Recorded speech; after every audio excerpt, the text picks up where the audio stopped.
નમસ્કાર, આપ જોઈ રહ્યા છો સ્પાર્ક ટુડે ન્યૂઝ। ભરૂચ જિલ્લાના ઝઘડિયા તાલુકામાંથી પસાર થતી અંકલેશ્વર રાજપીપળા વચ્ચેની રેલવે લાઇન પરના ગરનાળાઓમાં ચોમાસા દરમિયાન પાણી ભરાવાની સમસ્યા જોવા મળે છે। તાલુકામાંથી પસાર થતા મુખ્ય ધારી માર્ગને જોડતા ગ્રામ્ય માર્ગો પર રેલવે લાઇન પર ગરનાળા બનાવવામાં આવ્યા છે। આ ગરનાળાઓમાંથી ગામડાઓની જનતા અવરજવર કરે છે। ચોમાસા દરમિયાન રેલવે ગરનાળાઓમાં પાણી ભરાઈ રહેતું હોય છે।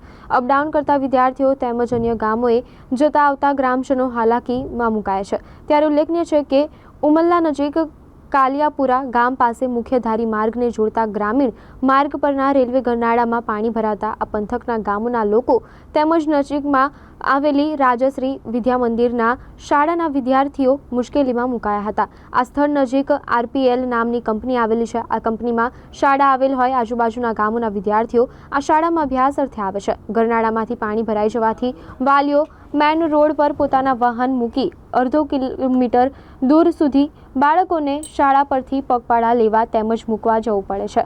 બાળકોના જીવને જોખમ ન ઊભું થાય માટે વાલીઓ જાતે બાળકોને લેવા આવવું પડે છે।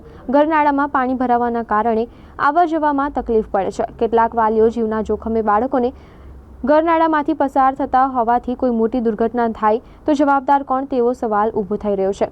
ત્યારે રેલવે સત્તાવાળાઓ તાકીદે યોગ્ય નિકાલ કરવા આગળ આવે તેવી માંગ લોકોમાં ઉઠવા પામી છે। રિંકલભાઈ મુકેશભાઈ પટેલ, ઉમલ્લા આરપીએલ સ્કૂલ પાસે કંપની પાસે આ રેલવેના નાળા નીચે જવામાં તકલીફ પડે છે। દર વરસાદે પાણી ભરાય છે 2-3 ફૂટ અને આવતા જતા સ્કૂલવાળાને બી તકલીફ પડે છે। એટલા માટે સરકારને મારી માંગ છે કે આ પાણીનો નિકાલ વહેલો કરે, નહીં તો છોકરાઓને સ્કૂલ જવામાં બહુ તકલીફ પડે છે। ભારત માતા કી જય। મારું નામ પાઠક મેહુલ છે। આ આરપીએલ સ્કૂલની અંદર જવા માટેનો એકનો એક રસ્તો છે। એમાં રેલવેનું નાળું આવેલું છે।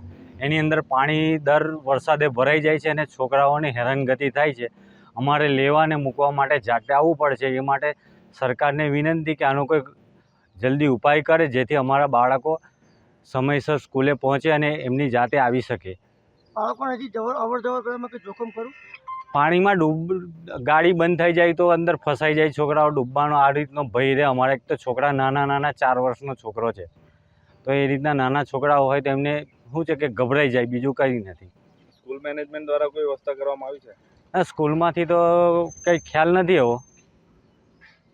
તમારે જાતે જ આવું? હા, પ્રાઇવેટ ગાડી ભાડે કરેલી છે અમે, એટલા માટે અમારે તો એમને જે જવાબ આપે એ રીતના અમારે કરવું પડે છે। શાળામાં કોઈ રજૂઆત કરી છે તમે આ વિષય પર? નાના બીજો કોઈ રસ્તો નથી એટલે?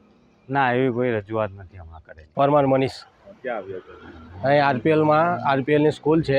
એ સ્કૂલના અહીં નાળા નીચે પાણી ભરાયેલું છે, એટલે અમે આ છોકરાને લેવા માટે આવ્યા છે। ક્યારથી પાણી ભરાયેલું છે? કદાચ કાલનું છે કદાચ। બીજો કોઈ રસ્તો નથી? ના, બીજો રસ્તો નથી। સ્કૂલવાળાએ કોઈ વ્યવસ્થા કરી હોય? ના, એનો કોઈ ખ્યાલ નથી। મારું નામ કૃષ્ણા વસાવા છે। મારી બેબી અહીંયા રાજ્યશ્રી સ્કૂલમાં ભણે છે।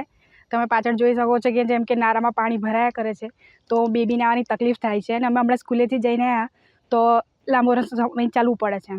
અમને તકલીફ વારે ઘડીએ તકલીફ પડ્યા કરે છે। નાળામાં પાણી ભરાઈ ગયા, બેબીને એકલી કેવી રીતે મોકલી શકવાના? ગાડીવાળો તો બહાર ઊભા રહે છે, બેબી ચાલતી ના જઈ શકે। જોઈ શકો છો તમે। આરપીએસ સ્કૂલવાળા વિષય પર કોઈ ધ્યાન નથી આપતા? છોકરાઓ આવે? ના, એવું તો કશું ધ્યાન આપતા નહીં, કે સ્કૂલમાંથી ખાલી કહી દે કે ગાડીવાળા લેવા આવો અમને, એટલે છોકરો બેબી લઈને જતા રહે છે। પણ ગાડીવાળા કેવું એક જ જણ આવે છે। પરમ દિવસે જ મારી બેબી પડી હતી અહીંયાથી।